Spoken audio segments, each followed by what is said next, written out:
ಸ್ನೇಹಿತರೆ, ಸದ್ಯದ ಮಟ್ಟಿಗೆ ನಟ ಚಾಲೆಂಜಿಂಗ್ ಸ್ಟಾರ್ ದರ್ಶನ್ ಅವರ ಕೇಸ್ಗೆ ಅತಿ ದೊಡ್ಡ ಟ್ವಿಸ್ಟ್ ಸಿಕ್ಕಿದೆ ಅಂತಾನೆ ಹೇಳ್ಬಹುದಾಗಿದೆ.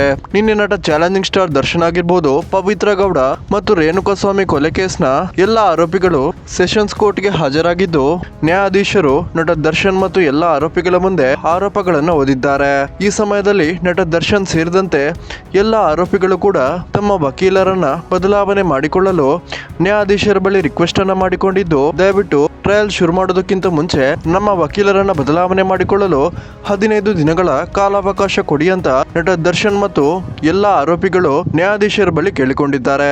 ಸೊ ವಾದ ಪ್ರತಿವಾದಗಳನ್ನ ಆಲಿಸಿ ನ್ಯಾಯಾಧೀಶರು ನಟ ದರ್ಶನ್ ಅವರಿಗೆ ತಮ್ಮ ವಕೀಲರನ್ನ ಚೇಂಜ್ ಮಾಡೋದಿಕ್ಕೆ 10 ದಿನಗಳ ಕಾಲಾವಕಾಶ ಕೊಟ್ಟಿದ್ದು, ಈ 10 ದಿನಗಳು ನಟ ದರ್ಶನ್ ಮತ್ತು ಎಲ್ಲ ಆರೋಪಿಗಳಿಗೆ ಒಂದು ಗೋಲ್ಡನ್ ಪೀರಿಯಡ್ ಅಂತಾನೆ ಹೇಳ್ಬಹುದಾಗಿದೆ.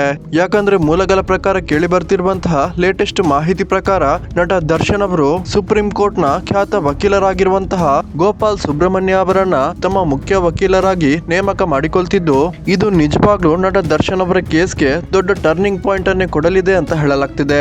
ಇದೊಂದು ನಟ ದರ್ಶನ್ ಅವರಿಗೆ ಸಿಕ್ಕಂತಹ ಮೊದಲ ಜಯ ಅಂತ ಕೂಡ ಕರಿಬಹುದು. ಯಾಕಂದ್ರೆ ಗೋಪಾಲ್ ಸುಬ್ರಹ್ಮಣ್ಯ ಅವರು ಈ ಒಂದು ಕೇಸನ್ನ ತಗೊಂಡಿದ್ದಾರೆ ಅಂದ್ರೆ ದರ್ಶನ್ ಅವರ ಕೇಸನ್ನ ವಿನ್ ಮಾಡಿಸಿಕೊಡೋದು ಪಕ್ಕಾ ಅಂತಾನೆ ಹೇಳಲಾಗ್ತಿದೆ. ವೀಕ್ಷಕರೇ, ನಿಮ್ಗೆ ಇದರ ಬಗ್ಗೆ ಏನ್ ಅನಿಸುತ್ತೆ ಅನ್ನೋದನ್ನ ದಯವಿಟ್ಟು ಕಮೆಂಟ್ ಮಾಡಿ ತಿಳಿಸಿ.